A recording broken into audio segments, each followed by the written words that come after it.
الحمد لله وكفى وسلام على عباده الذين اصطفى خصوصا على سيد الرسل وخاتم الأنبياء وعلى آله وأصحابه نجوم الهدى وقادة التقى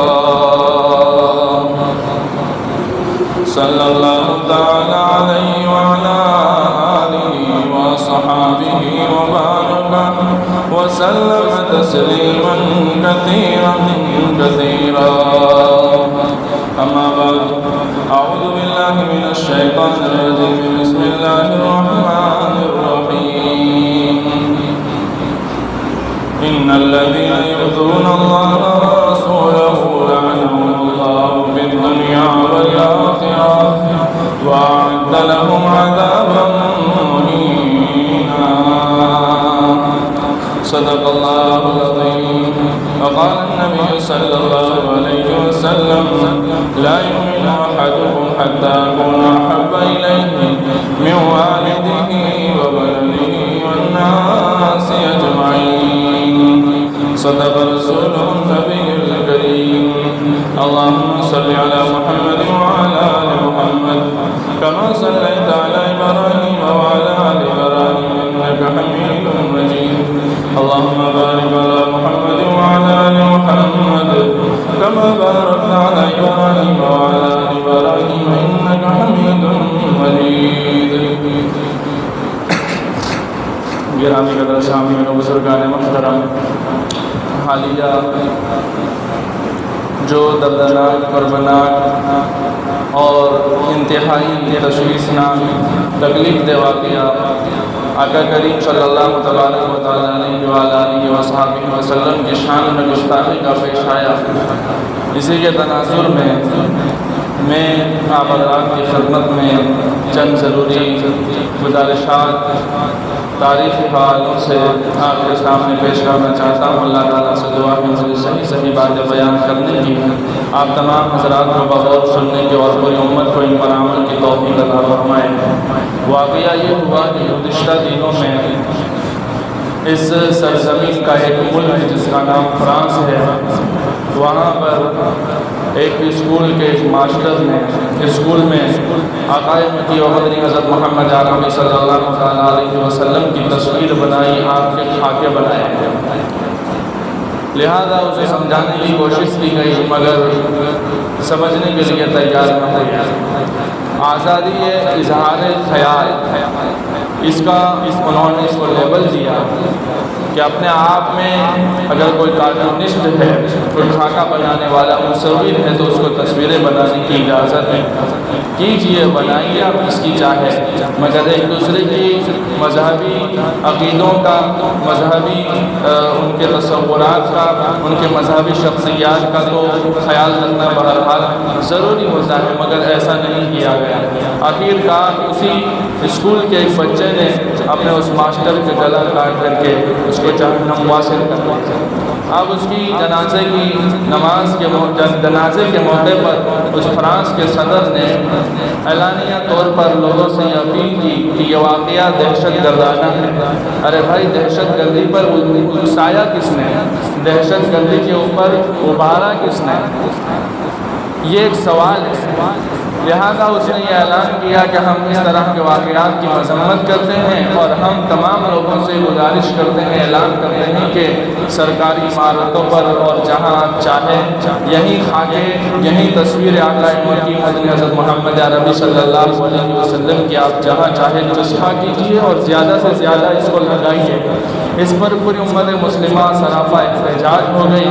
اور یہ چونکہ انسان کتنا بھی گنہگار ہو، شرابی ہو، کبابی ہو، زانی ہو اور بیماری ہو، جو بھی ان کا گناہ ہو، ان کے باوجود بھی ایک عام درجے کا مسلمان بھی آقا کریم صلی اللہ علیہ وسلم کی شان میں گستاخی کو برداشت نہیں کر سکتا ہے. اور یہ نعرہ دے رہے تھے اظہار آزادی، اظہار خیال کا. لیکن ان کے متعلق، ان کے صدر کے متعلق جب ایک دوسرے مسلم ملک کے صدر نے یہ کہہ دیا کہ آپ کا دماغ بیمار ہے، آپ کو دماغ کے علاج کی ضرورت ہے، تو ان کو برا لگ گیا اور اس ملک سے اپنا سفیر واپس کر لیا۔ بھائی یہ کیسا دوگلا پن ہے، یا یہ کیسا ڈبل اسٹینڈ ہے کہ آپ ایک طرف تو کہہ رہے ہیں کہ لوگوں کو اپنے منہ میں جو آئے اسے کہنے کی اجازت، اپنے ہاتھ سے جو لکھنا چاہے اسے لکھنے کی اجازت، اپنے جو ہے بولنے کی جو چاہے وہ بولنے کی اجازت ہے۔ ایک طرف آپ یہ کہہ رہے ہیں، آپ ایک طرف یہ کہہ رہے ہیں کہ محمد عربی کا کارٹون اور تصویر بھی بنائی جا سکتی ہے، یہ اس کے لیے آزادی اظہار خیال ہے، اور دوسری طرف جب ایک صدر نے اظہار خیال کر دیا کہ آپ کا دماغ بیمار ہے، اس کا علاج کراؤ، تو آپ کو برا لگ گیا۔ لہٰذا یہ ایک قسم کا دوگلاپن ہے، ان کے نعروں میں کوئی سچائی نہیں ہے۔ اسی کی پیش نظر میں آپ کے سامنے اس وقت یہ عرض کرنا چاہ رہا ہوں کہ تاریخ میں جب بھی آقا کریم صلی اللہ تعالیٰ علیہ وآلہ وسلم کی شان اقدس کے اندر گستاخی کی گئی اور آپ کے ناموس کے ساتھ کھیلنے کی کوشش کی گئی، آپ کی ذات پر، آپ کی صفات پر، آپ کی شان نبوت پر، آپ کی رفعت پر، آپ کی عظمت پر، آپ کی شہرت پر، آپ کی جاہ و جلال پر، آپ کے مقام اور مرتبے پر اگر انگلی ڈالنے کی کوشش کی گئی تو کیا کیا اس کا انجام ان گستاخان رسول صلی اللہ علیہ وسلم کو بھگتنا پڑا۔ اور خود یہ نہیں کہ انسانوں نے اس کا دفاع کیا ہے اور تحفظ ناموس رسالت صرف انسانوں نے کیا ہے، ایسا نہیں ہے، بلکہ رسول خدا پر اگر کوئی آنچ آئی ہے اور کسی نے غلط استعمال کی زبان کو، تو حضور نبی اکرم صلی اللہ علیہ وسلم کو بھیجنے والے اللہ نے اس کا منہ توڑ جواب دیا ہے۔ سورہ نون والقلم کی آیات میں آپ کے سامنے پڑھتا ہوں، ولید بن مغیرہ یہ زمانے کا بدبخت تھا، آقا کریم صلی اللہ علیہ وآلہ وسلم کو اس نے مجنون کہا، نعوذ باللہ پاگل کہا، تو خداوند قدوس نے قلم کی قسم اٹھا لی، نون والقلم وما یسطرون ما انت بنعمت ربک بمجنون، تیرا رب کی نعمت سے اے محمد تو پاگل نہیں ہے۔ اگر یہ پاگل کہتا ہے تو میں گواہی دے رہا ہوں، میں آپ کے دفاع اور ڈیفینس کے لیے کھڑا ہوں۔ محمد کا خدا محمد کے ناموس کی حفاظت اور اس کا دفاع کر رہا ہے۔ ناموس رسالت اتنا نازک اور اتنا حساس اور اتنا اہم اور اتنا عظمت والا مسئلہ ہے، یہ لوگوں کو سمجھنے کی ضرورت ہے۔ وما انت بنعمت ربک بمجنون وان لک لاجرا غیر ممنون، آگے فرمایا فلا تطع المکذبین، آپ جھٹلانے والے، یہاں تک کہ جس نے حضور کی شان میں گستاخی کی ہے، ایک جملہ کہا، اللہ نے اس کے 10 عیب بیان فرمائے۔ اگر کوئی گستاخ رسول ہے اس کے عیب بیان کیے جائیں تو یہ سنت الہی ہے۔ حضور نے اس گستاخی کرنے والے کی 10 عیب بیان فرمائی، قرآن کا حصہ ہے۔ فلا تطع المکذبین، آپ جھٹلانے والوں کا کہنا نہ مانیے۔ فلا تطع المکذبین ودوا لو تدہن فیدہنون، اور یہ ہے کہ آپ سے چاہتے ہیں کہ آپ نرم ہو جائے تو وہ بھی نرم ہو جائے، آپ نرمی اس میں اختیار نہ کیجیے۔ وہ تو ہے ہی بدبخت، تنگ مزاج ہے اور تنگ بولنے والا ہے اور وہ سخت کلامی کرنے والا ہے، اس کے باوجود بھی جب یہ مسئلہ ہو گیا ہے کہ وہ ناموس رسالت کے اوپر ہاتھ ڈالتا ہے تو آپ کو نرم ہونے کی ضرورت نہیں ہے۔ وَدُّوا لَوْ تُدْهِنُ فَيُدْهِنُونَ وَلَا تُطِعْ كُلَّ حَلَّافٍ مَّهِينٍ، اور بات یہ ہے کہ جس نے آپ کو پاگل کہا ہے وہ جھوٹی قسمیں کھانے والا اور ہمیشہ جھوٹ بولنے والا ہے، اور یہ ہے کہ وہ بدبخت مہین یعنی ذلیل اور رسوا ہے، اس کو کوئی عزت دینے کو تیار نہیں ہے۔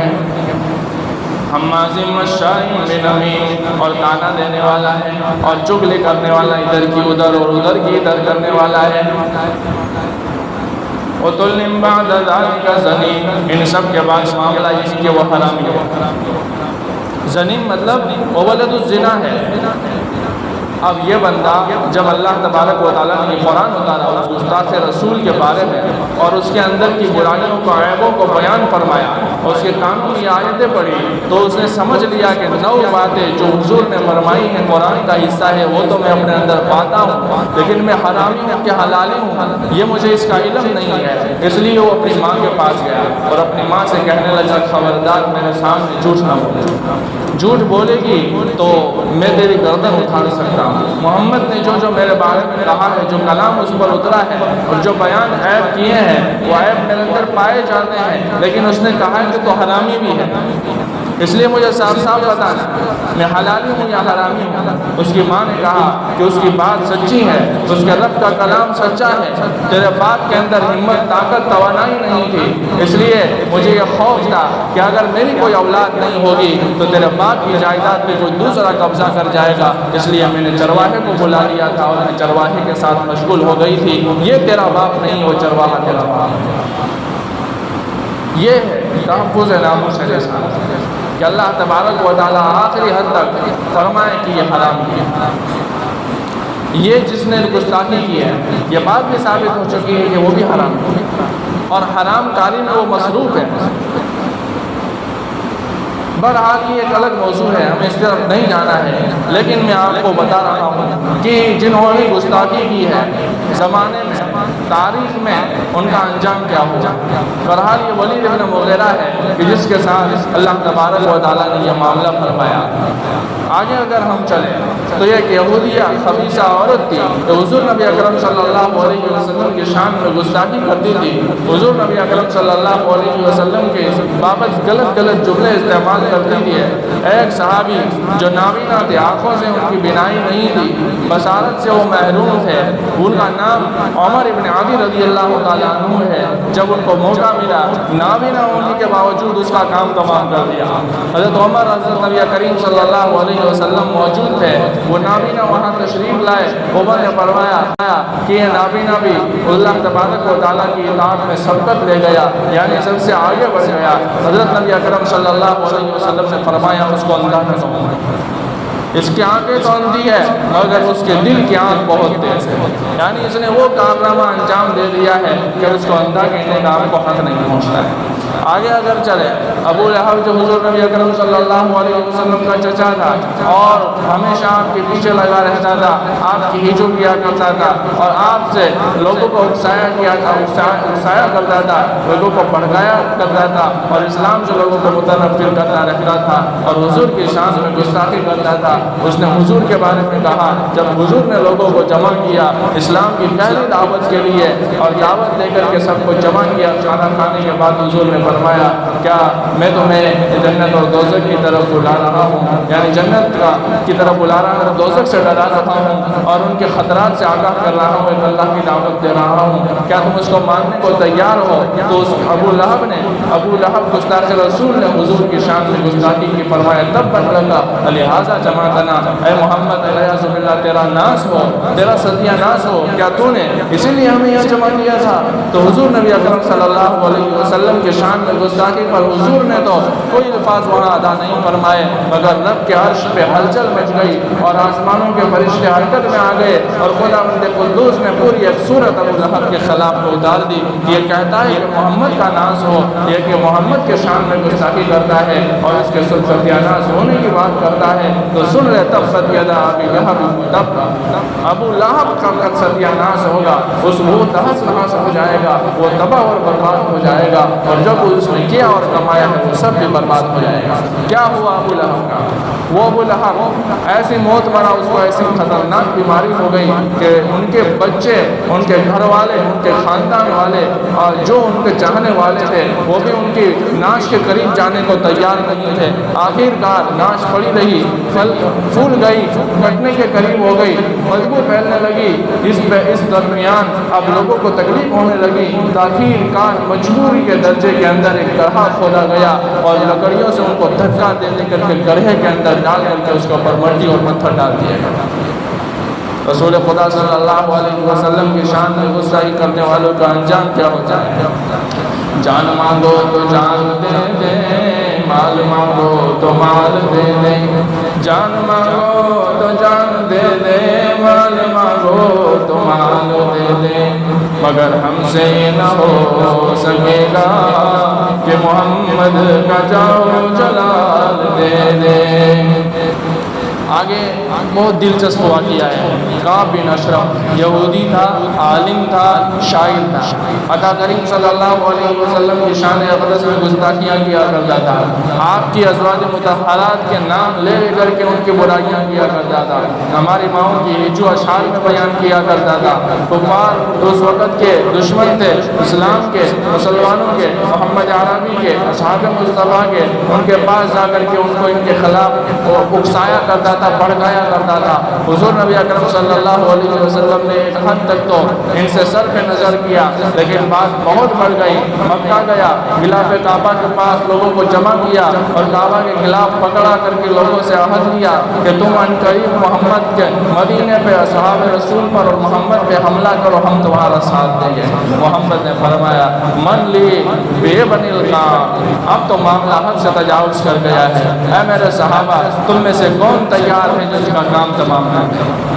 جو محمد کے شان میں گستاخی میں اس قدر بڑھ گیا ہے کہ اب وہ اسلام اور مسلمانوں کو ختم کرنے کی اور اس کے جو بانی ہے، اس کے جو داعی ہے، اس کے مبلغ ہے، اس کے اوپر حملہ کرنے کی سازش اس قدر کر رہا ہے کہ خلاف کعبہ پکڑ کر کے لوگوں سے حل کروا رہا ہے۔ ایک بندہ کھڑا ہو گیا ہے، محمد بن مسلمہ ان کا نام تھا، فرمایا انا اتکفل لک بہ یا رسول اللہ صلی اللہ علیہ وسلم، اللہ کے رسول صلی اللہ علیہ وسلم یہ ذمہ داری میں لینے کے لیے تیار ہوں۔ حضور نے فرمایا سعد بن معاذ سے مشورہ کر لینا۔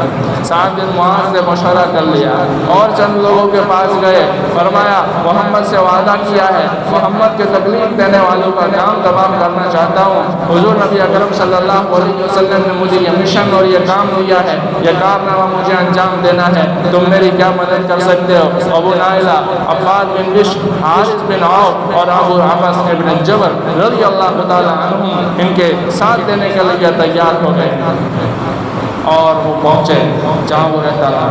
کعب بن اشرف جہاں رہتا تھا وہاں پہنچے، حضور سے فرمایا، جانے سے پہلے حضور نے ان کو جنت البقیع کے پاس سے الوداع کہا، ان کو خیر و برکت کی دعائیں دی، اللہ سے ان کی مدد کی دعائیں کی اور فرمایا جاؤ سرخرو ہو کر کے واپس لوٹو۔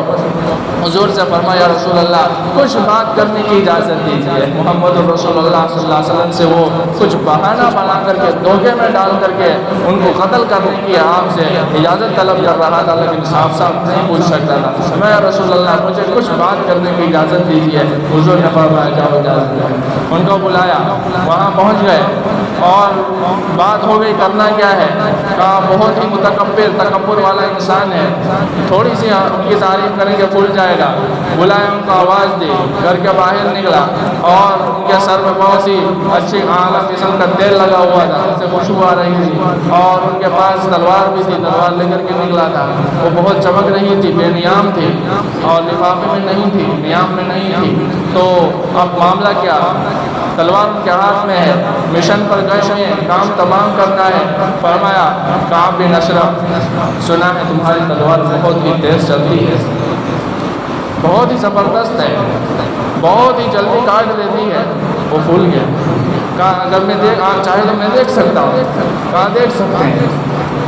ان کے ہاتھ میں سے لے لے تلوار۔ دوسرے نے کہا آگ کی ماشاءاللہ آگ کے سر سے جو خوشبو آ رہی ہے بہت ہی اعلیٰ قسم کی خوشبو محسوس ہوتی ہے، میرا دل خوش ہو گیا اس خوشبو کو سن کر کے، اگر آپ چاہیں تو سر نیچا کیجیے تاکہ میں آپ کے سر کے اندر لگے ہوئے تیل کی خوشبو کو بہت نزدیک سے بہت زیادہ آسانی کے ساتھ سن سکوں۔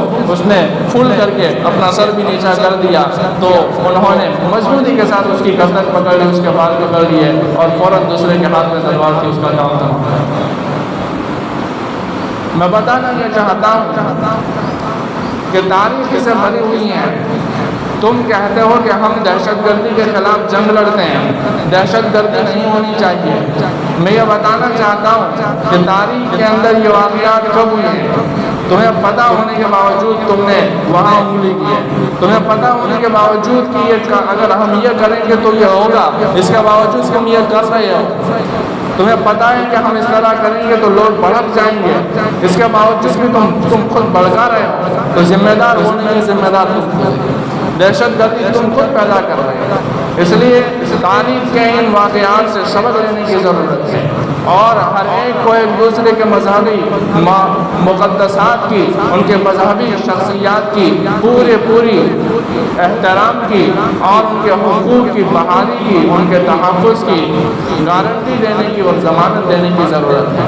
ہم نہیں کہتے کسی عیسائی کے پیغمبر کو برا بھلا، ہم کسی کی تصویر بنانے کے قائل نہیں ہیں، ہم حضرت عیسیٰ علیہ السلام کی تصویر بنانے کے قائل نہیں ہیں، ہم ان کا کارٹون بھی برداشت نہیں کر سکتے ہیں، حالانکہ وہ ہمارے لیے نبی نہیں تھے، وہ عیسائیوں کے لیے نبی تھے، مگر ہم ان کی تقدیس اور ان کے احترام کو اپنے سینوں میں ان کی عقیدت رکھتے ہیں۔ ہم یہودیوں کے اتنے ہمارے خلاف ہونے کے باوجود بھی ان کا نبی حضرت موسیٰ علیہ السلام جو ان کے لیے شریعت لے کر کے آئے تھے، ہم ان کے اوپر بھی کسی طرح کی کوئی بکواس کرنے کو نہ کرنے کو نہ سننے کو تیار ہیں۔ اس کے باوجود بھائی تمہیں کیا ہو گیا ہے کہ تم ہمارے نبی کے خلاف اس طرح کی حرکتیں کرتے ہو؟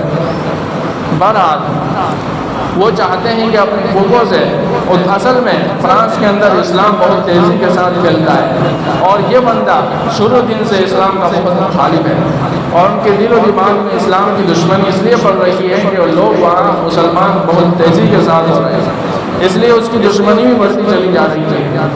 لیکن اللہ کا قرآن کہتا ہے کہ اپنی دشمنی اور اپنے حسد کی وجہ سے وہ اللہ کے نور کو مٹا نہیں سکتے۔ یریدون ان یطفئوا نور اللہ بافواہہم ویأبی اللہ الا ان یتم نورہ ولو کرہ الکافرون۔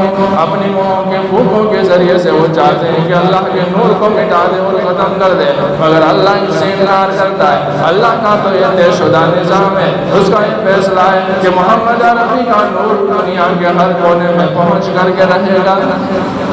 آہوں سے سوز عشق مٹایا نہ جائے گا، آہوں سے سوز عشق مٹایا نہ جائے گا، پھونکوں سے چراغ بجھایا نہ جائے گا۔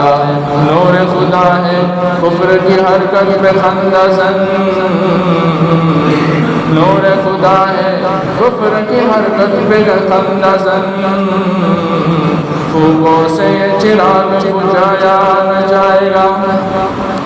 ایک مسلمان شراب کھانے میں شراب پی رہا تھا، پاس میں بیٹھے ٹیبل پر کسی نے آقا کریم صلی اللہ علیہ وسلم کی شان میں گستاخی کر دی، برا بھلا کہا۔ شرابی کی کانوں میں آواز پڑی، اس حال میں جو اس کے ہاتھ میں شراب کا جام ہے اور وہ کھانے میں موجود ہے، شراب کھانے میں موجود ہے، مگر اس کے باوجود جب اس کے کان میں شرابی، ظاہر سی بات ہے کہ اور دوسرے گناہ بھی کرتا ہوگا، شراب بھی پینا کتنا بڑا گناہ ہے۔ مسلمان اس شرابی ہونے کے باوجود بھی اس کا ایمان غیرت مارنے لگا، اور اس کی جوش ایمانی، غیرت ایمانی نے جوش مارا، اور اس کے ہاتھ میں جو بوتل تھی اس مستاق کے سر پہ دے ماری اور اس کو وہیں تمام کر دیا، اور فرمایا کہ آج کے بعد اس بے خانے میں نہیں آؤں گا، اس شراب خانے میں نہ ہوگا جس میں میرے محمد عربی صلی اللہ علیہ وسلم کی توہین ہو، اس کے اندر دوبارہ میں نہیں آؤں گا۔ بہرحال ابو جہل حضور کے شان میں گستاخی کرتا تھا، بچوں کا ایمان سے کیا۔ معاذ اور معوذ دونوں بچے ہیں، اب یہ میدان سجا ہوا ہے، بدر کا میدان۔ ایک صاحب کہنے لگے، ایک صحابی فرما میرے ایک طرف ایک بچہ، دوسری طرف دوسرا بچہ، معاذ اور معوذ ان کا نام، دونوں بھائی تھے، چھوٹے تھے۔ میرے دل میں خیال آیا کہ اگر کفار نے میرے اوپر دشمنوں نے حملہ کر دیا تو میرے پاس اگر کوئی مضبوط طاقتور پہلوان صحابی ہوتا تو میرا دفاع کرنا اور مجھے بچانا، یہ چھوٹے بچے کیا کریں گے؟ اس لیے مجھے یہ بات میرے دماغ میں آ ہی رہی تھی کہ ایک طرف کے بچے نے مجھے متوجہ کیا چچا جان، تو میں اس کی طرف متوجہ ہو گیا، پوچھا چچا جان میں آپ سے پوچھنا چاہتا ہوں کہ یہ جو دشمن کھڑے ہوئے ہیں ان میں گستاخ رسول ابو جہل کون ہے؟ تو وہ کہنے لگے صحابی کے مجھے تو حیرت ہوئی کہ پوچھ کیوں رہا ہے، کہا آپ کیا کریں گے؟ کہ نہیں چچا مجھے بتا دیجیے، میں نے سنا ہے کہ یہ میرے پیغمبر، میرے محبوب کو اور میرے مصطفیٰ کو اور جو میری جان سے مجھے زیادہ عزیز ہے محمد عربی کو اور جو امام الرسول ہے، سید المرسلین ہے، ان کو تکلیف دیتا ہے، ان کی شان میں گستاخی کرتا ہے۔ تو چچا نے کہا کہ وہ جو کھڑا ہے وہ ابو جہل ہے، وہ دیکھ رہے ہیں وہ ابو جہل ہے۔ اتنے میں یہ بات پوری نہیں ہوئی، دوسرے نے مجھ سے پوچھا چچا جان، تو میں اس کی طرف متوجہ ہو گیا، فرمایا کہ ابو جہل دکھا سکتے ہو؟ ابو جہل کون ہے؟ فرمایا تجھے کیا کام ہے؟ کہا میں نے سن رکھا ہے کہ سب سے زیادہ حضور کی دشمنی میں آگے آگے رہتا ہے، میرے محبوب کو ستانے میں بہت آگے آگے رہتا ہے۔ تو فرمایا کہ کیا کروں گے؟ کہا آج میدان میں میرا میدان ہے، آج میں لڑائی کے لیے آیا ہوا ہوں، آج میں اس کو ختم کر دوں، بس یہ میری تمنا پوری ہو جائے گی۔ جو میرے محبوب کو ستاتا ہے اور ان کی دشمنی میں ہر وقت ان کو تکلیف پہنچاتا ہے، میں نے ان کو بھی بتا دیا یہ ابو جہل ہے۔ صاحب فرماتے میں دیکھ رہا ہوں وہ دونوں میرے سامنے سے لگ کے اور اس تیزی کے ساتھ ان کے قریب پہنچے کہ ان کا کام ہوا۔ ابو جہل ان کا کام۔ ایک اور بدبخت کا نام ابو رافع یہودی، یہ بھی یہودی تھا۔ حضور نبی اکرم صلی اللہ علیہ وسلم کی شان میں گستاخی کیا کرتا تھا اور آپ کے خلاف میں اشعار پڑھا کرتا تھا، آپ کی شان میں گستاخی میں حد سے تجاوز کر گیا تھا۔ آقا کریم صلی اللہ تعالیٰ علیہ وسلم نے ان کے لیے بھی تشریف فرمائی کہ کون ہے جو ان کے لیے میرے لیے کافی ہو جائے اور ان کے کام کو تمام کر دے۔ تو عبداللہ بن عتیق رضی اللہ تعالیٰ عنہ وہ تیار ہو گیا اور فرمایا رسول اللہ صلی اللہ علیہ وسلم جو آپ کو تکلیف پہنچائے تو میں برداشت نہیں کر سکتا ہوں، جب آپ مجھے بھیجنے کے تیار ہیں تو میں جانے کو تیار ہوں، میں انشاءاللہ مشن میں کامیاب رہوں گا۔ تو وہاں سے وہ روانہ ہو گئے، چند ساتھیوں کو لے کر کے گئے اور وہ بہت بڑا بندہ تھا ابو رافع یہودی، اور رات کے سوتے وقت میں وہ اپنے پاس مجلس سے جمایا کرتا تھا۔ ان کا جو مکان تھا وہ قلعہ نما تھا، بہت سارے دروازے بند کرتا تھا، دربان تھا، اس کے گھوڑے تھے، استبل تھے، 2-3 منزلہ اس کا مکان تھا، دوسرے تیسرے منزلے پر وہ رہتا تھا اور بڑی شان سے رہتا تھا اور رات کے وقت بھی مجلس سے جمایا کرتا تھا اور قصہ کرنے والے کو بلاتا تھا، قصہ ہوتا تھا، پھر دیر رات کے بعد وہ سوتا تھا۔ وہ فرماتے عبداللہ بن عتیق کہ میں حضور کے دشمن کا نمٹارا کرنے کے لیے وہاں سے چلا، میرے ساتھی میرے ساتھ موجود تھے، میں نے اپنے ساتھیوں کو کہا کہ آپ یہاں دور رک جائیے، اب میں آگے بڑھتا ہوں۔ اب رات کا وقت قریب آ گیا اور سورج چھپ گیا، سورج ڈھل گیا، سورج چھپ گیا، اب اندھیرا ہونے کو ہے۔ لوگ اپنی اپنی بکریاں لے کر کے، یہ بخاری شریف میں موجود ہے یہ واقعہ، لوگ اپنی اپنی بکریاں لے کر کے اپنے اپنے گھروں کی طرف جانے لگے اور اس کے اس طبیلے میں بھی گھوڑے جانے لگے، بکریاں جانے لگی اور لوگ کے اندر داخل ہونے لگے۔ میں نزدیک ہوتا گیا اور میں نے اپنے آپ کو چھپانا تھوڑا تھوڑا شروع کر دیا۔ اندھیرا تھا، مجھے زیادہ ڈر تو نہیں تھا، لیکن اس کے باوجود میرے دل کے اندر ایک طرح کی ایک خطرہ اور لرزش آ رہی تھی کہ اگر پکڑا جاؤں گا تو کیا ہوگا۔ اس کے باوجود میں ہمت کر کے حضور کے ناموس کے تحفظ کے خاطر آگے بڑھتا گیا اور آخر کار میں ایسے بیٹھ گیا جیسے کوئی بندہ قلعہ کے باہر پیشاب پانی کے لیے رات کے سونے سے پہلے پیشاب پانی کرنے کے لیے جاتا ہے، ایسے بیٹھ گیا۔ میں ایسے بیٹھ گیا، سارے لوگ اندر داخل ہو گئے۔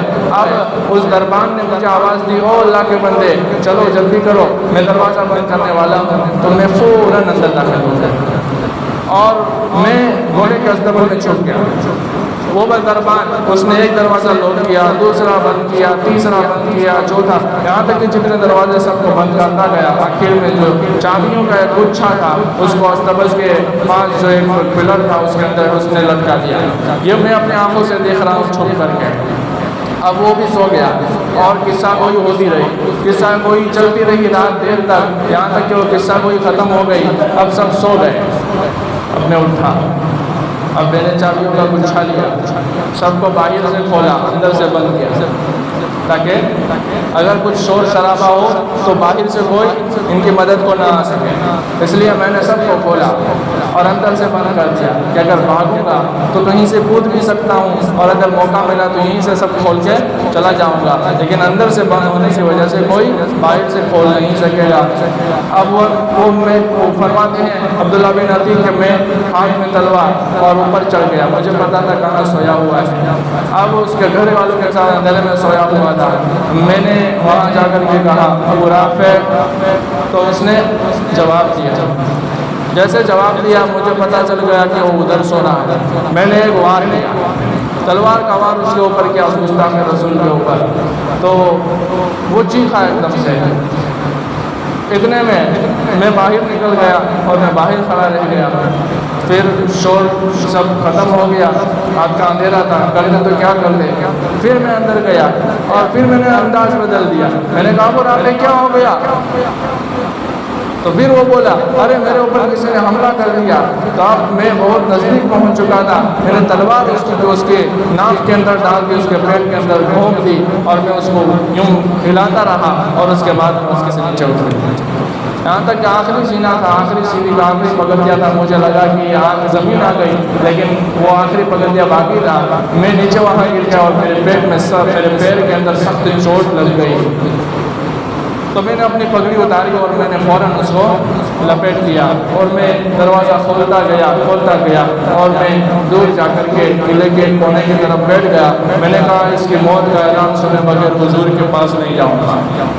یہ ایمان بتانا یہ چاہتا ہوں کہ یہ قوم مسلم، ان کے لیے یہ مذہبی شخصیت محمد عربی صلی اللہ علیہ وسلم کی کتنی مقدس اور کتنی محترم ہے، اور ان کے لیے یہ کیا کیا انہوں نے کیا ہے، اس لیے میں آپ کو اس لیے بتا رہا ہوں کہ میری بات اگر دور تک پہنچے تو میں آپ سے کہتا ہوں کہ آپ دہشت گردی ختم کرنے میں آپ کا تعاون کر رہا ہوں، کہ آپ لوگوں کو اس طرح نہ اکسائیں، آپ اس طرح لوگوں کو نہ بھڑکائیں، پھر انہیں کے اوپر الزام لگائیں کیا یہ دہشت گردانہ واردات ہے، یہ حملہ دہشت گردانہ ہے۔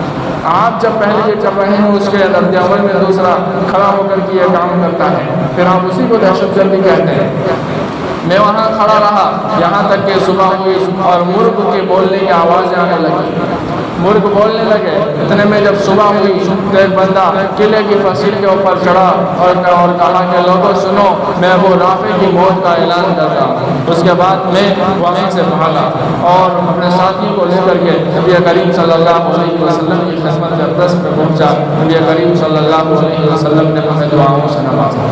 بات میں بتانا یہ چاہتا ہوں کہ جنہوں نے حضور نبی اکرم صلی اللہ علیہ وسلم کی شان میں گستاخیاں کی، ان کا انجام کیا ہوا، اس لیے تاریخ کے واقعات سے لوگوں کو سبق لینا چاہیے اور اپنا قبلہ درست کرنا چاہیے۔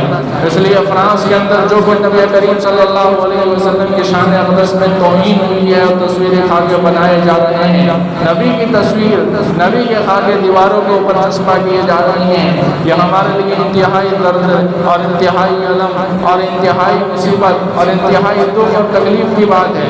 اس کی وجہ سے ہمارا کھانا حرام ہو چکا ہے، اس کی وجہ سے ہمارا پینا حرام ہو چکا ہے، اس کی وجہ سے ایمان والوں کی نیندیں حرام ہو چکی ہیں۔ ہم بتانا چاہتے ہیں کہ ان حرکتوں سے باز آ جانا چاہیے، اور تمہارا جو یہ عمل ہے وہ 1000 بار لعنت کا مستحق ہے، اسے دوبارہ کرنے کی جسارت نہیں ہونی چاہیے اور اسے توبہ اور تائب ہونا چاہیے۔ یہ فرانس نے جب یہ حرکت کی، اس کے بعد پوری دنیا کے مسلمان سراپا احتجاج ہوئے اور انہوں نے کہا کہ فرانس کی جو چیز بھی آئے کہ ہمارے ملک میں اسے خریدنے کو تیار نہیں ہے۔ بڑے بڑے اسلامی ملکوں نے ان کی مصنوعات کا، ان کی پروڈکٹس کا بائیکاٹ کا اعلان کیا، اور جو اپنی دکانوں میں، اپنی مال میں، اپنی بڑی بڑی تجارت میں ان کی چیزیں موجود تھی ان کو دریاؤں کے حوالے کر دیا، ان کے آگ کے حوالے کر دیا، ان کو کچرا دانیوں کے اندر ڈال دیا، اور اس کے بعد ان کا بہت بھاری نقصان ہوا۔ اس لیے میں آپ حضرات سے معذرانہ گزارش کرتا ہوں ایمان والے ہونے کے ناطے کہ اس ملک کی کوئی بھی اگر تاجر حضرات ہے، اگر دکان والے حضرات ہیں، تو مال خریدتے وقت اگر وہ خود ہی دیکھ لے اور یہ جانچ لے کہ فرانس کی کوئی بھی آئٹم، کوئی بھی چیز نہ خریدے، تو ظاہر سی بات ہے تمام کے لیے آسان ہو جائے گا۔ ورنہ جو حضرات کسی مسلم غیر مسلم کی دکان پر خریداری کے لیے جائے، انہیں چاہیے، ان کی غیرت ایمانی کا تقاضا ہے کم سے کم درجے میں کہ اس ملک جس کے صدر نے اس طرح کے نبی کریم صلی اللہ علیہ وسلم کی تصویریں بنا کر کے سڑکوں اور چوراہوں پر اور عمارتوں کے اوپر لگائی، چسپاں کی ہے، ایسے بدبخت، ایسے خبیث ترین، ایسے بدترین انسان کی ملک کی جتنی بھی چیزیں ہیں ان کا مکمل بائیکاٹ کریں، اس کا بہشکار کریں۔ بہت ترقی یافتہ ملک ہے اور عرب کنٹریوں میں ان کی بڑی بڑی مہنگی کاریں جاتی ہیں، بڑی بڑی مہنگی گھڑیاں جاتی ہیں، بڑی بڑی مہنگے جوتے اور چمپل وہ بناتا ہے، کیونکہ وہ یورپ کا ملک ہے اور ترقی یافتہ ملک ہے، اور وہ ٹیکنالوجی میں اور سائنس میں آگے ہیں، اس لیے ان کی مصنوعات بھی بہت بڑی بڑی ہیں، لیکن چھوٹی چھوٹی ان کی پروڈکٹ بھی ہماری مارکیٹ میں ہو سکتا ہے آتی ہو۔ اس لیے ہمارا ایمانی تقاضا یہ ہے، نبی کریم صلی اللہ علیہ وسلم سے اگر ہمیں ادنا درجے کی محبت ہے، ادنا درجے کا تعلق ہے، کم سے کم درجے کے آپ سے ہمارا کوئی لگاؤ ہے، تو ہمارے ایمان کا کم سے کم درجہ یہ ہے کہ ہم ان کو اس طرح ان کو مالی نقصان پہنچائے اور ایسے گستاخان رسول صلی اللہ علیہ وسلم کے ملک کی بنی ہوئی کوئی چیز ہم خرید کر کے اپنا پیسہ کم سے کم ان کے پاس نہ بھیجے۔ اللہ تبارک و تعالی ہمیں عمل کی توفیق عطا فرمائے، آقا کریم صلی اللہ علیہ وسلم سچے پر کے محبت نصیب فرمائے۔ آقا کریم صلی اللہ علیہ وسلم کی شان کو تو اللہ نے بلند کیا ہے پورے آسمانوں میں، زمینوں میں، فضاؤں میں اور جنت میں، اور اللہ تعالیٰ نے ہر جگہ نبی کریم صلی اللہ علیہ وسلم کا بول بالا کیا ہے۔ آپ کی شان کو کوئی بڑھا تو سکتا نہیں ہے، لیکن اگر کوئی جسارت کرے تو یہ ہمیں منظور بھی نہیں ہے۔ اللہ تعالیٰ تمام کو ہدایت عطا فرمائے۔ وآخر دعوانا الحمدللہ رب العالمین۔